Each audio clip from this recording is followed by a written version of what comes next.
अस्सलाम वालेकुम, welcome back to my channel. उम्मीद करती हूँ आप सब बिल्कुल ठीक होंगे, खैरियत से होंगे और खुश होंगे।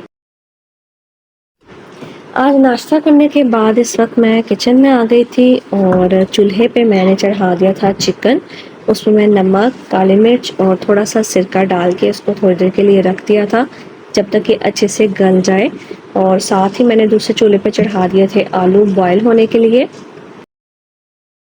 क्योंकि बच्चों की आज से ट्यूशन में पार्टी और दोनों मेरी बेटियों ने ट्यूशन जाना था, उनकी पार्टी थी, उन्होंने चीज़ें लेके जानी थी। तो आज मैंने सोचा था कि नगेट्स बना लेती हूँ आलू के। तो वो मैंने चीज़ें ऊपर रख दी थी और फिर नाश्ता मैंने कर लिया था, चाय मैंने अभी पीनी थी तो ये मैंने रख दिया था ऊपर और फिर मैं जाके आराम से चाय पीने बैठ गई थी। चाय पीते हुए थोड़ी देर तक जो दूसरे काम थे वो किए थे, तब तक जो मेरे आलू थे वो बॉयल हो गए थे और जो मेरा चिकन था वो भी अच्छे से गल चुका था। चिकन के हमने बारीक से रेशे करने थे तो मैंने फोक की हेल्प से कर लिए थे, क्योंकि अभी चिकन बहुत गर्म था। और वैसे भी ये अगर आप हाथों से करते हो तो ये जो उसके पीसेस होते हैं छोटे छोटे हो जाते हैं, लेकिन अगर फोक से करो तो उसके जो रेशे हैं वो बारीक से लंबे लंबे से ही आते हैं। तो तब तक मेरे जब आलू ठंडे हो रहे थे तो तब तक मैंने जो दोपहर का खाना जिन्होंने खाना था उनके लिए कर लिया था, क्योंकि आज हमने किया था नान चने का नाश्ता। तो फिर दोपहर में उसमें ही नान मैंने फ्राई करके साथ चने दे दिए थे। दूसरे कामों से फ्री होके अब मैं बनाने लगी थी नगेट्स, और इसके लिए सबसे पहले आलू लिए, उसमें चिकन के जो रेशे थे वो डाले, फिर हरा धनिया, हरी मिर्चें, प्याज और स्पाइसेस में सिर्फ नमक, काली मिर्च और थोड़ी सी ही लाल मिर्च पाउडर, बस। इसके अलावा और कोई स्पाइसेस इसमें ऐड नहीं होंगे। थोड़ा सा मिक्स करेंगे और इसमें फिर मायोनीज थोड़ी सी जितनी आपको पसंद हो वो इसमें शामिल कर देंगे और इसे अच्छे से मिक्स कर लेंगे। बहुत ही सिंपल और बहुत ही इजी है और जल्दी भी बन जाते हैं और मज़े के भी बहुत ही लगते हैं। मिक्स करने के बाद आप इसे अपनी पसंद की कोई भी शेप दे लें। मैंने यहाँ पे इसको ओवल शेप दी थी और थोड़े से राउंड में इसको कर दिया था। और बाद में इसे आप चाहे अंडा लगा के फ्राई कर लें या कॉर्नफ्लोर, कॉर्नस्टार्च या मैदा वगैरह जो भी आपको पसंद हो उस पे लगा के आप इसे ब्रेड क्रम्स में लगा फ्राई कर लें।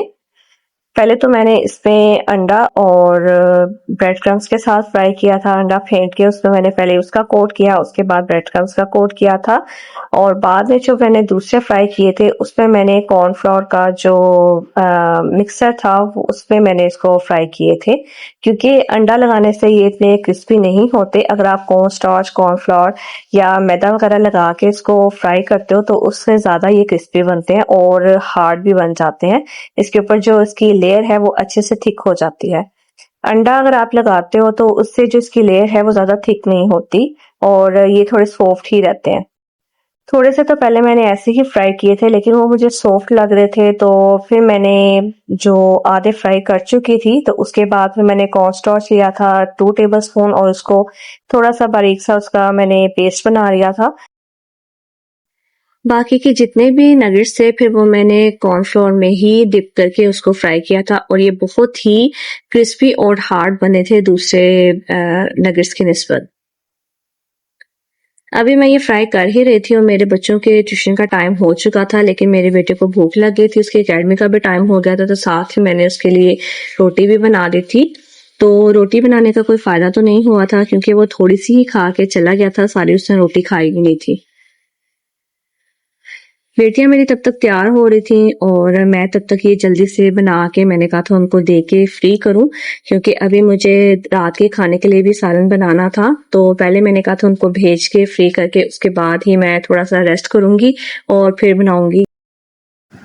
एक बार चिकन और आलू आपके बॉयल हुए हों तो फिर इस पे ज़्यादा टाइम भी नहीं लगता और जल्दी ही बन जाते हैं, क्योंकि ना तो इसमें ज़्यादा कोई सब्जियां और ना ही कोई स्पाइसेस ऐड होने हैं जिससे हमें ज़्यादा टाइम लगे, तो जल्दी बन जाते हैं, इसीलिए मैंने आज ये बनाए थे। लेकिन वैसे ही मुझे आज ना दूसरे काम करने थे तो मैं सोच रही थी कि पहले ये कर लूँ, क्योंकि अभी मैंने जो कपड़े धोए थे उनको इतने सारे जो कपड़े थे उनको पैक करना था, तो उनको मैंने बना के दे के फ्री करके तो फिर मैंने किचन वगैरह जो था उसको साफ़ कर लिया था और जो बर्तन थे वो धोने वाले थे वो धो रही थी साथ ही, और साथ ही मैंने रख दी थी अपने लिए चाय। क्योंकि दोपहर में तो चाय लाज़मी है, चाहे गर्मी हो सर्दी हो, तो दोपहर की चाय तो पीनी ही होती है। तो इसीलिए चाय मैंने साथ रख दी थी और फिर बर्तन वगैरह धोने के बाद जब मैं फ्री हो गई थी तो फिर मैंने इसको दे दिया था अपनी बेटियों को।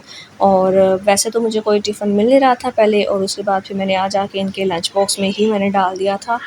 और उसके बाद वो फिर जब चले गए थे तो फिर अपनी चाय लेके मैं आराम से बैठ गई थी पीने के लिए। और साथ में जो बनाए थे नगेट्स तो वो मैंने खा लिए थे। आप भी इसको ट्राई करें और आपने वीडियो को लाइक शेयर चैनल को सब्सक्राइब ज़रूर करना है अगर मेरी रेसिपी आपको पसंद आती है तो। थोड़ा सा रेस्ट करने के बाद, चाय पीने के बाद फिर मैं अपने जो कपड़ों का अंबार है उसको तय करने के लिए बैठ गई थी। और बच्चे मेरे एकेडमी चले गए थे तो फिर मुझे अकेले ही इनको तय करना था और इनकी जगह पे रखना था। अपने तीनों बच्चों के जो कपड़े थे वो अलग-अलग करके मैंने निकाल दिए थे और वो उन्होंने खुद ही पैक करने थे। मैंने सिर्फ़ अपने हस्बैंड के और जो बेडशीट्स, सोफ़ा कवर वग़ैरह जो भी थे, वो बाकी सारे जो कपड़े थे वो मैंने पैक किए थे। और फिर उसके बाद मैंने कपड़े धोने थे, वाइट सूट जो थे वो मैं एक बार में ही धोती हूँ, क्योंकि कलरफुल में वाइट जो कपड़े हैं वो मैं नहीं डालती। बच्चों की भी छुट्टियां हो चुकी हैं तो उनके यूनिफ़ॉर्म थे और मेरे हस्बैंड के वाइट शूज़ थे और वाइट बनान ये सब चीज़ें जो थीं, तो इनको मैंने पानी में ब्लीच डाल के आधे घंटे के लिए मैंने उसमें डिप करके रख दिया था। क्योंकि अब कपड़े भी जो यूनिफ़ॉर्म थे वो भी मैंने रख देने थे, वो अब तभी निकलने थे जब इनकी वेकेशंस ख़त्म होनी थी। तो उसके बाद फिर मैंने इनको जब रख दिया आधे से पौने घंटे के लिए, फिर मैंने उनको मशीन में डाल दिया था।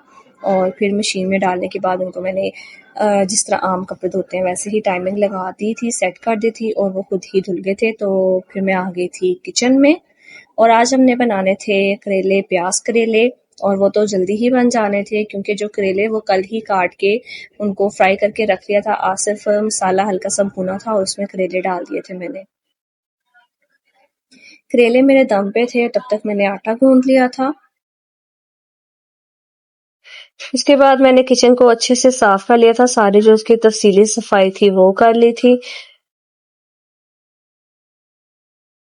ये सब करते हुए मेरा सालन भी पक गया था और बच्चे भी आ गए थे। तो नमाज पढ़ने के बाद फिर मैं किचन में आ गई थी और दूध जो था वो बॉयल करना था, उसके बाद शाम के लिए खाना बनाना था। वैसे तो गर्मियों के दिन लंबे होते हैं और रातें छोटी होती हैं, लेकिन अगर हम टाइम से उठें तो ही हमारे जो काम है वो ख़त्म होते हैं। अब बच्चे जबकि घर पे हैं तो कोई भी काम एक टाइम से नहीं हो पाता। डिफरेंट कभी आपका टाइम कभी चेंज हो जाता है नाश्ते का, कभी खाने का, तो ये टाइम चेंज होता रहता है जिसकी वजह से जो रूटीन है एक रिदम के साथ नहीं चल सकती। तो इसीलिए बच्चे स्कूल जाएं तो फिर ही आप एक टाइम टेबल के हिसाब से अपनी जो रूटीन है उसको चला सकते हैं। तो आजकल बच्चे लेट उठ रहे हैं इसलिए जो सारी रूटीन है वो बिल्कुल ही चेंज है। और कभी नाश्ता लेट होता है, कभी जल्दी हो जाता है, कभी खाना देर से होता है, कभी जल्दी हो जाता है। लेकिन रात का खाना तो सब टाइम से ही खा लेते हैं, क्योंकि फिर ये होता है कि गैस चली जाती है और कुछ चाय वगैरह पीनी होती है, फिर वो नहीं पी जाती। तो इसलिए टाइम से खाना खाने के बाद फिर बच्चे आजकल दूध पी रहे हैं या शेक वगैरह पी लेते हैं और मैं तो चाय ही पीती हूँ। तो अभी उनको सब कुछ देने के बाद मैं फ्री होके अपनी चाय बना रही थी और उसके बाद फिर मैंने रिलैक्स होके खाना खाना था और फिर चाय पीनी थी। क्योंकि टाइम काफ़ी ज़्यादा हो गया था और गैस चली जानी थी, इसलिए पहले मैंने चाय बना के रख ली थी और खाना खाया था, उसके बाद फिर मैंने आराम से चाय पी थी। 10 बज चुके थे और बच्चों को मैंने सोने के लिए लिटा दिया था, लेकिन सोते-सोते भी वो तकरीबन 12-1 बजा ही देते हैं। तो कभी मेरे हस्बैंड लेट आ जाते हैं, कभी जल्दी आ जाते हैं, इसलिए हमारा जो सोने की रूटीन है वो भी चेंज हो गई है। और इस तरह मेरी एक दिन की रूटीन यहाँ पे ख़त्म होती है। अगर आपको पसंद आए तो वीडियो को लाइक, शेयर, चैनल को सब्सक्राइब ज़रूर करें। मैं आपसे फिर मिलूंगी नेक्स्ट व्लॉग में नेक्स्ट रूटीन के साथ। तब तक के लिए अल्लाह हाफ़िज़।